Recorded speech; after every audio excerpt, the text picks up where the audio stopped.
you're at the best of stage at your career now. That's a landmark, isn't it? Yeah, before I'm 40 as well. It's not bad going, that, is it? That's all right, isn't it? Yeah, and also news today that you've got a Outstanding Achievement Award at next year's BRITs. Greatest living human being of all time. That's right, that's the next one. Then the knighthood. Yeah, oh, no, I wouldn't go for it. Oh, I don't know about that. Then the story will be absolutely complete, wouldn't it? No, I don't think so. Eh? I don't think so, no. But I think we're getting a gong at the Brits for the, you know, lifetime achievement thing. Yeah. That's right. Well, Should be a good night. Yeah. And we'll talk about, you know, how you got there, because it's a fascinating story. But what about this album? I mean, it's called Stop the Clocks. Does that mean that you're finished now with the Oasis? Or no, what? no. It's a kind of. We only got back off our tour in March of this year, which was only about 6 months ago, and we weren't going to re-sign with our record label Sony, so they own all the rights to all the music anyway. So we got wind that they were going to do this, and it was kind of like, well, we've been on a big long world tour. We might as well take the year off, make some more cash. Right. And how do you choose from all the songs that you've written? Because there's quite a catalogue there, isn't there? It's a double CD, I should say. Yeah. Well, I drew up a list of about 30. I think it was 33, but that would have made it 3 CDs, and I think that's kind of overstating the point a bit, because Bob Dylan's only got 2 CDs in his best of, and the Beatles have only got 2 in there, so I think 3 would have been stretching it a bit. And what input did Brother Liam have in this? He just looked down the list to see where his song was, and he got to that and he just went, yeah, whatever. All right. And what are the relations like between you and him at present? They're all right, you know. What does all right mean? So I find it fascinating that people find it fascinating, do you know what I mean? I haven't spoken to him for a few months, but not like I'm not actively not speaking to him. It's just that we kind of live in each other's pockets while we're on the road, and I kind of just slip back into life when I get back off the road, and Liam does his thing and I do mine, you know. Well, most people think that, well, it's deeper than that, isn't it? There's all the well-publicised spats that you have and the quotes about not liking each other and that sort of thing. Yeah, well, he doesn't like me. He doesn't? No. Why doesn't he like you? Well, I don't know. You'd have to ask him next time he's on here, wouldn't you? Come on, you know. Well, because I'm better looking than him, obviously. But, I mean, has it always been like that? Was it when you're growing up as kids in Manchester, was it like that? Well, because he was 5 years younger than I am. So when I was 15, he was 10. So the age gap was kind of more prevalent then than it is now. But I guess because there is a lot of pressure being in a group, particularly being in a big group, you know, and we kind of fall out on a regular basis. But it's not anything that's ever put the band in danger. The only people that suffer really are whoever happens to be in the band at that point, you know, is the other people in the band. You know, there's been hundreds of them in the past. But do you wish that you could define that brotherly love as it's really generally defined, you know? Well, I could define. Let's put it this way: if he was getting his head kicked in right now, right, I'd probably join in to save him. Right? If I was getting he'd probably join in to save me. I can't say any fairer than that. No, you can't. So we'll have to wait until it happens. Yeah, but other than that, it'd be kind of, you know, I'd be making it something that it's not, you know. I mean, do you have brother or brothers and sisters? I don't. You see, this interests me. I've always wanted a brother or a sister, and I thought. I always wanted a sister. You see. Yeah. An older sister would have been nice. Just to cop off with the mates would have been great. But you like women, don't you? Because I mean, your mum was your kind of beacon in your life. Yeah, yeah. Well, my mum was just. Well, she brought us up, really. Do you know what I mean? Exactly. Because I mean, what you pick up in research when you talk about your upbringing, you talk about the friction with Liam, and you say it had something to do maybe with the way you were brought up. I think, yeah, I think so. I think maybe because I kind of, how can I put it? We don't like authority figures very much, me and Liam, and I guess because everybody in the band kind of directs everything towards me because I am, for want of a better word, kind of seen as the leader. I think Liam rebels against that. Do you know what I mean? Right. And that kind of causes friction between us. But, you know, growing up was different. You know, we shared a bedroom, which I always resented that because my older brother got his own bedroom, and I had to share it with Liam when he came along. I've never quite forgiven him for that. But I mean. But also, too, I mean, there was violence in your family, wasn't there? Your father was a violent man. Well, yeah. Saying that, I thought not any more than probably any other of my mates' families on our street, do you know what I mean? But that wouldn't be saying much, would it? Because, I mean, you grew up in a very tough neighbourhood. Yeah, but it was the 70s, and this was before the New Age man was, you know, the trendy thing to be, do you know what I mean? There was, like... It was a violent time in the 70s anyway, do you know what I mean? There's even been not changing nappies, your dad, and beating you up, for God's sake. I mean, that's what he used to do. He used to beat you. Yeah, he did, yeah. But, you know... And you used to lie awake at night, waiting in your bed and thinking, is he going to come in and whack me? Yeah. And you developed a stammer because of that? Yeah. How do you know all this? See, and the other, what really interests me is that people nowadays talk about sinker states and they talk about youth and they talk about the problems they have. But, I mean, you lived all that. Yeah. And you lived at a time when people were not as concerned, maybe, as they are now, at the very beginning of all that. And what fascinates me is how a kid with no hope and no future grows up. I mean, what was it like? I remember being young, and the worst part for me was not... I don't consider my upbringing to be that different than anybody else that lived on my street, or any of the other guys that I used to knock around with who were my age. But it is kind of soul-destroying, or it was in the 80s, when you're going to sign on with your dad, with your best mate, and his dad, and you think, you know, our dads haven't even got jobs, you know, so what hope is there for us, do you know what I mean? So that in itself breeds frustration and non-hope, I guess, do you know what I mean? Yes. But it's never... None of that has ever come out in my music, do you know what I mean? And my music has always been kind of pretty positive, you know, and I've always been fascinated by life, you know, that... I don't want to sound too... that's weird about it, but, like, every day I wake up, you know, it's like, it was great because something great might happen today. It wasn't kind of like... I wouldn't wake up in a negative mood any day, and I never do, you know. But, those were kind of rough times when there was no work in Manchester. Yes. You know, for not only for your age group, but for, you know, your parents at all, you know. And drugs were around? Oh, yeah. Yeah? Yeah. And you got stuck into them? Oh, yeah. Yeah. Well, that's the difference between the middle classes and the working classes. The middle classes experiment with drugs. The working classes get stuck in. Like, forget experimenting with them. Let's just get them done. So by the time you became a rock and roller, you were very well practised in the art of... Well, this is what... You know, you read all these stories now about these rock stars going into rehab, and, you know, somebody must take them aside at some point and say, look, I think you're going off the rails, you know, you might want to go to the Priory or something.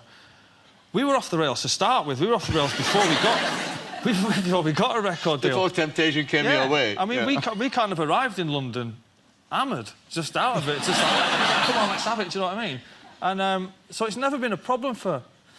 It's never been a problem for me and Liam, and it fascinates me that out of all the people that we hung out with, the only two people that have never been in rehab is me and Liam.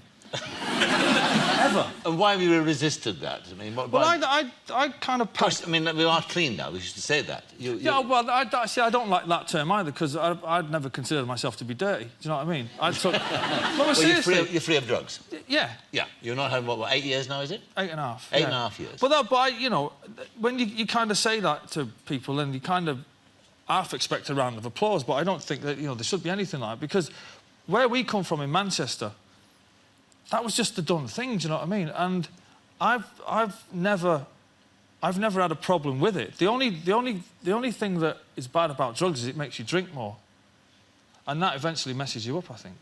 But if there was gold medals for taking drugs for England, I'd have won a shitload. And I enjoyed it, but it was kind of got to the point where I'd done them all, and that was it, and there was none left, and I was like, well, I can't be arsed anymore. But there was a moment, wasn't there, when you actually, there was a physical moment when you thought, no. Yeah, I mean, how it's been portrayed in the past is kind of I stood up at a party and went, and this should be my last line, right? And after this, there will be no more. You know, it's kind of, we were at a party one night, and it was just, I got up one day and I thought, I can't be bothered today. And then one day turned into a week, and that turned into a month, and then that turned into a year.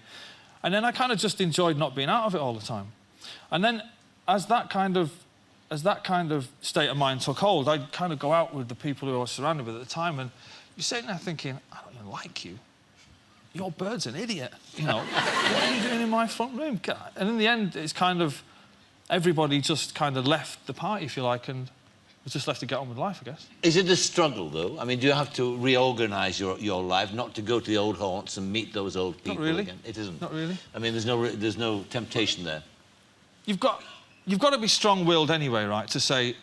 And vanity plays a big part in my life, you know what I mean? Oh, how my teeth were falling out and all sorts, you know what I mean? And kind of, nobody wants to look like a weirdo, do you know what I mean? Yeah. And in the beginning, I don't want this to sound like my drugs hell, because it wasn't hell. It was fantastic. I had some of the most monumental nights out ever, and monumental nights in, wrote some of the best songs, met some of the greatest people in some of the greatest parties, man. And, but there just came a point where it's like, I can't be bothered anymore. But what about that's an interesting point. You say you reckon you wrote some of your best stuff. Yeah. Man, you wrote some of your best stuff, of course, when you were in Manchester, didn't you? In the Dole as well. I mean, before you became a... So that's an interesting point, isn't it? That you were writing these songs when you weren't actually a professional musician. Well, I'd written all the first album, all the lyrics and all the music before I got a record deal. I was on the Dole. The second album was already started before I had a record deal. I finished that off. The third album was probably basically written about 2 years before it came out. So I was prolific in my youth, do you know what I mean? Because I had plenty of time on my hands. Yes. But what happens when you kind of you get into it and you get kind of older, you get more baggage, you know what I mean? The more baggage that you get, the less time you have. I mean, when I was 24, I had a guitar and a pair of Adidas trainers and 20 Bensons, and that was it, and that was all I cared about. You know, so I had time on my hands to write music, you know. But as life gets on, you get kids and all that carry on, do you know what I mean? And you get married and then you get divorced and blah, blah, blah and all that. You kind of, you don't have the time to devote, you know, to music. And there's football and all sorts to be getting on with. Exactly, awesome. And the TV's brilliant these days, do you know what I mean? And what about, I mean, on that transition from... I mean, the thing about your success was that, you know, people always say they were an overnight success. Well, that's not true either. I mean, you're 3 years touring around, weren't you? Without a record deal, just playing. Well, we started the band we started the band at the beginning of '91, and we got a record. The first single came out in '94. We got a record deal at the end of '93. So we were good 3 years in the back of the transit van doing the toilets, which were the best times, you know. Yeah. They were brilliant. Yeah, that apprenticeship's invaluable, I imagine. Yeah, because you're in it for the right reasons then, do you know what I mean? You're in it for the... I mean, I'm not saying that any of us are in it for any other reasons than the music now, but for then, it was just the love of doing it, do you know what I mean? Yes. Of saying... When people used to come up, when we were out in Manchester, they'd say, what do you do? And I'd say, I'm a rock and roll star. And they'd go, who are you? I've never heard of you. I'm like, well, I play guitar for a living. That makes me a rock and roll star. Doesn't matter if you've never seen me on Top of the Pops. We'll get to that in a few years. So, in fact, you never really dreamt of it when you were in that Dole queue. It just kind of crept up on you in a sense. Well, I'd always been interested in music, right? And I'd always been interested in listening to music. And there was a guitar in our house, and I was kind of... I taught myself how to play that. And I was fascinated by Top of the Pops and rock stars like Mark Bolan and David Bowie and the flamboyancy of these, you know, these people that seem to live in a different world, you know. And rock stars never came from Manchester. They came to Manchester and done gigs and then they got off. But nobody ever... And then kind of like the Smiths and New Order and the Manchester scene kind of started. And, you know, it was fascinating. And I got a job as a roadie for a band called In Spiral Carpets. And I'd already travelled the world probably twice before I joined Oasis. And I'd seen... You know, I'd been to Russia and South America and Japan and America. So I'd kind of seen it all and done it, you know. By the time I was on tour once, and I called my mum, and I said, "Where's Liam?" And she said, "He's rehearsing." What? What for? Has you been caught or something? You know. And she said, "No, he's rehearsing. He's in a band." And I was like, "He's in a band?" And then she said, "He's the singer." And I was like, "He's the singer in a band?" It's like, it must be diabolical. And so he kind of got back, and Liam asked us to come and see him rehearse, and he actually asked me to be their manager, right? Now, if you think our relationship is bad now with being in the band, can you imagine what it would have been like if I was their manager? And have you ever thought of reconciliation with your dad at all? No, I've not. That kind of... I don't have any bad feelings towards him for what happened. Do you know what I mean? No, I don't, because it's not shaped the psyche of who I am. You know, it's never... I've never once sat down and thought, right, you know, I'm going to write a song about my childhood. Do you know what I mean? Because who wants to listen to that nonsense anyway? It doesn't play any part in my makeup. And I get asked about, you know, journalists all the time. Well, it must do, and it must do. And I say to them, well, I can invent some kind of angst if you want, but I'd be lying. Do you know what I mean? It's like I wouldn't dwell on that part of my life at all. To me, was just growing up, you know, and growing up. Although we had no money or anything like that, you know, we didn't even have carpet on the floors in our house. My mum will hate me for saying that, but there you go, sorry, man. But when I look back on it, it was great because it kind of... the kind of not the thing with my dad, but the struggle of being on the dole, it kind of makes you who you are. Do you know what I mean? It makes you self-sufficient. That's what it means. Yeah. So you don't need the priory or any of that stuff. No, the pride. Why would you take into an hospital to pay somebody £4 grand an hour to tell you things that really you should already know about yourself? It's called common sense, isn't it? You know what I mean? If any of you are watching, give me the money. I'll sort it out for you. All the best with the album. Well, thank you very much. It's a reminder of some of the marvellous songs that you have written in it. Oh, they are really very good. And you'll continue to do so. Noel Gallagher, thank you very much. Thank you.